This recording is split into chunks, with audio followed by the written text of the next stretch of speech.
Pertemuan kedua kakak beradik itu membawa mereka pada bayangan masa lalu, di mana mereka pertama kali memasuki rumah orang tua yang telah mengadopsi mereka. John dan Chan-hee diperkenalkan dengan anak kandung mereka yang sedang sakit cukup parah. Seorang laki-laki yang bersama mereka menelpon seseorang dan sayup-sayup terdengar bahwa ia akan melakukan sesuatu setelah kedatangan mereka berdua. Keduanya pun tak memiliki firasat buruk tentang apapun. Dan keesokan harinya, Chan-hee sedang sakit keras, sehingga ia tak dapat ikut dalam perjalanan dengan kedua orang tua asuhnya itu.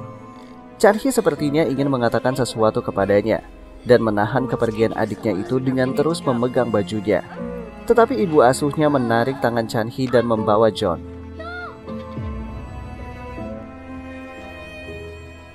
Dan benar saja, mereka membawa John dan meninggalkannya di sebuah lahan yang sangat luas dalam kondisi tak sadarkan diri. Tak berapa lama, kepala pendeta datang dan mengasuhnya hingga kini.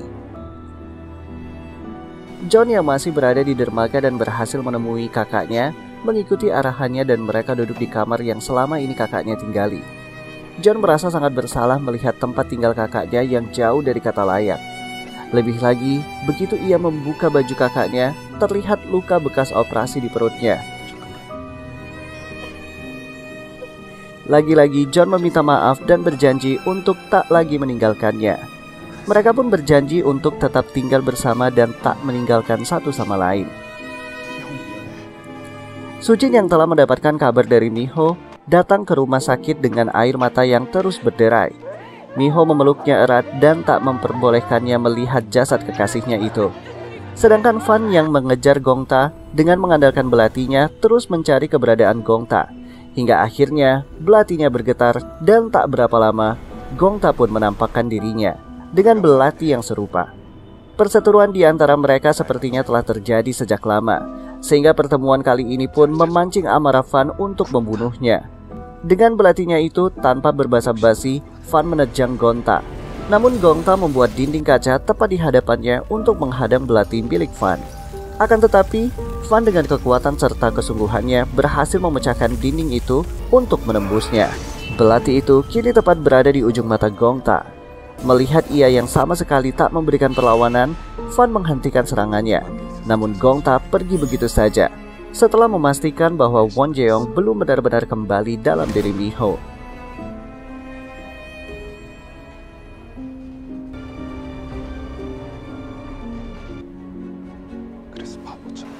John mengajak kakaknya tinggal bersama di kediaman Miho, tanpa sepengetahuannya pada awalnya.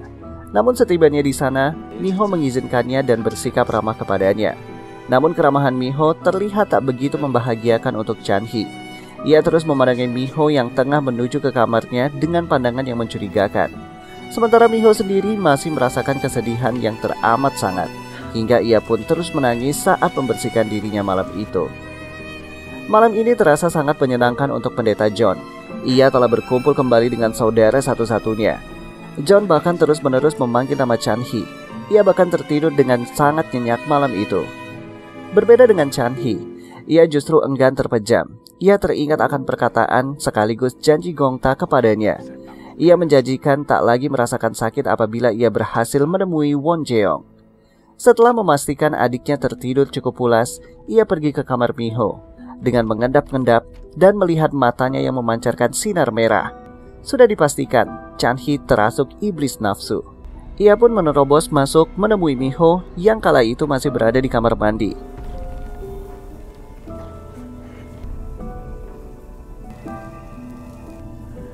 Namun setelah berhasil membuka pintu kamar mandi, ia justru kesulitan meraih tubuh Miho. Tangannya seakan terpental mengenai sebuah dinding yang tak kasat mata.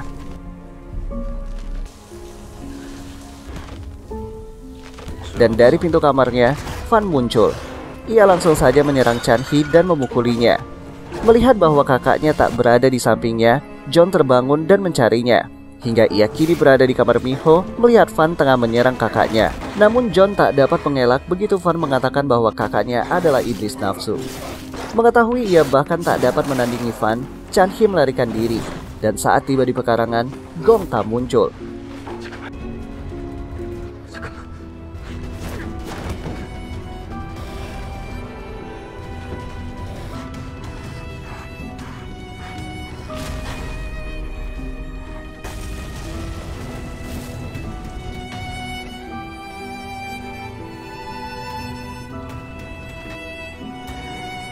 Ia sangat murka melihat bahwa Fan begitu melindungi Won Jeong, dan dengan segenap tenaganya, ia mencekik leher Fan dan mengambil belatinya.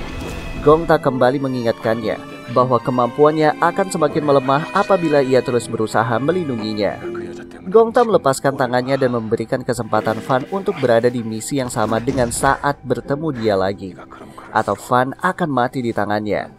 Fan tak dapat berkata apa-apa dan tak mampu melakukan apapun. Ia menyadari bahwa apa yang dikatakan Gongta tentang kelemahannya adalah sebuah kebenaran. Sementara itu, Miho yang baru saja selesai mandi terkejut melihat kamar mandinya kini banyak berserakan puing serta pecahan kaca. Ia pun semakin dikejutkan dengan kondisi kamar tidur dan lorong yang ada di depannya. John yang baru saja keluar dari kamar mandi pun ia panggil dan menanyakan tentang apa yang baru saja terjadi. Melihat John yang terlihat sangat panik, ia pun menanyakan keberadaan saudaranya.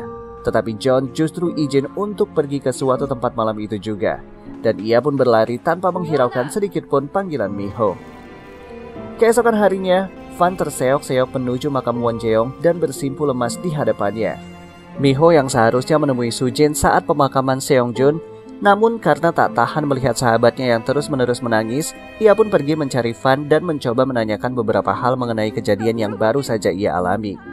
Dan tempat yang sama seperti sebelumnya, Miho menemui Fan di makam di atas bukit. Miho pun turut duduk di samping Fan.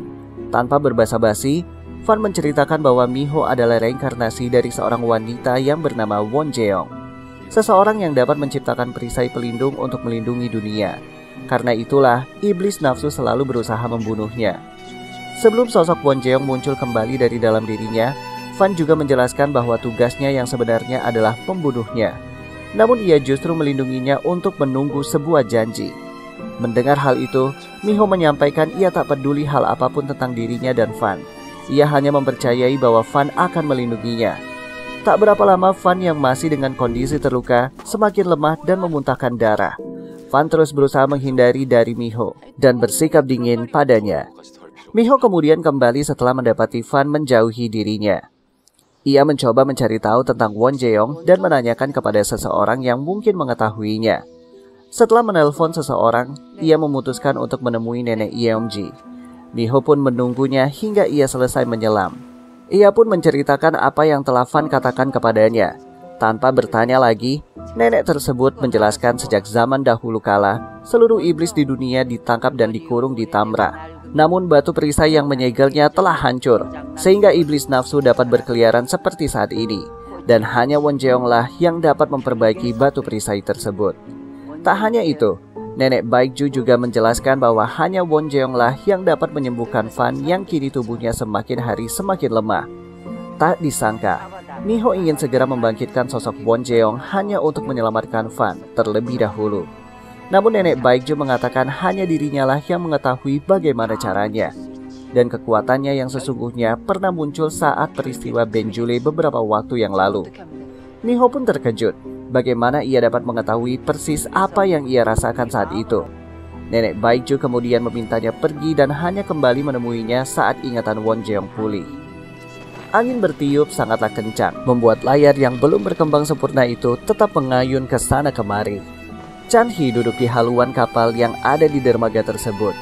Ia terlihat sangat lusuh dan memandangi bayangannya di atas air laut. Nampak dari belakangnya, Chang Heok atau John muncul dengan sebilah pedang yang ia letakkan di lehernya. John yang telah mengetahui kenyataan bahwa kakaknya sosok di balik beberapa pembunuh yang selama ini marak diberitakan. Sosok yang selalu mengambil organ hati manusia. Tetapi Chan-hee sendiri tidak mengetahui kapan ia memulainya. Ia juga tidak mengetahui bagaimana cara ia menghentikannya. Ia akhirnya meminta bantuan saudaranya itu untuk segera membunuhnya. Namun John tak ingin berpisah dari kakaknya. Ia membawanya dan melakukan eksorsisme yang merupakan salah satu keahliannya selama ini. Dengan mengikat tangan dan kaki Chan-hee, dan lilin menyala memenuhi setiap sudut di ruangan tersebut, John memulai ritual pengusiran setan. Ia letakkan salib di dahi kakaknya, sembari melafalkan doa. Dilanjutkan dengan meletakkan salib di dadanya. Kali ini, Chan-hee berteriak dengan sangat kencang. Ia terus menjerit kesakitan dan terus mengerang selama John membacakan doanya. Ia pun terus memohon agar John menghentikan ritualnya. Namun John masih berusaha. Ia mengambil cincin sucinya dan meletakkannya di dada Chan-hee. iblis nafsu semakin terlihat jelas di tubuh Chan He. Seketika, lilin di ruangan tersebut padam.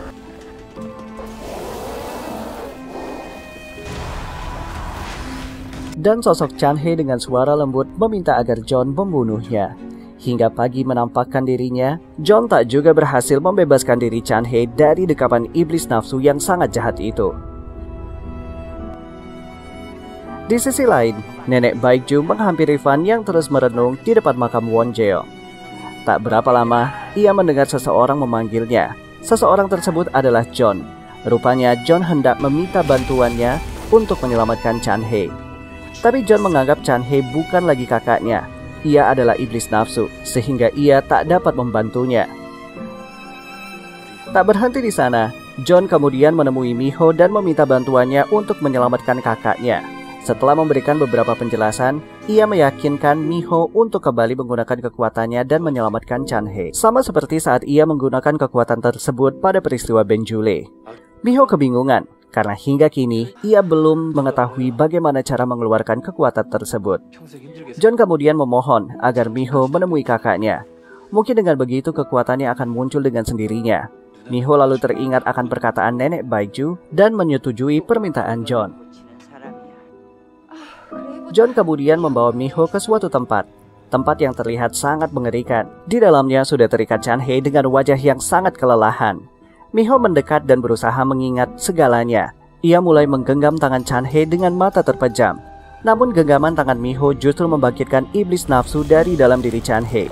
Sehingga dengan sangat mudah ia melepaskan ikatan di tangannya dan mencoba meraih Miho.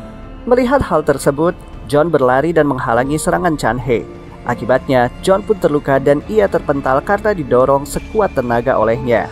Miho menjerit ketakutan dan mendekati John. Sosok iblis nafsu dengan sempurna menguasai tubuh Chan He. Ia berdiri dan mendorong Miho ke sisi yang berbeda.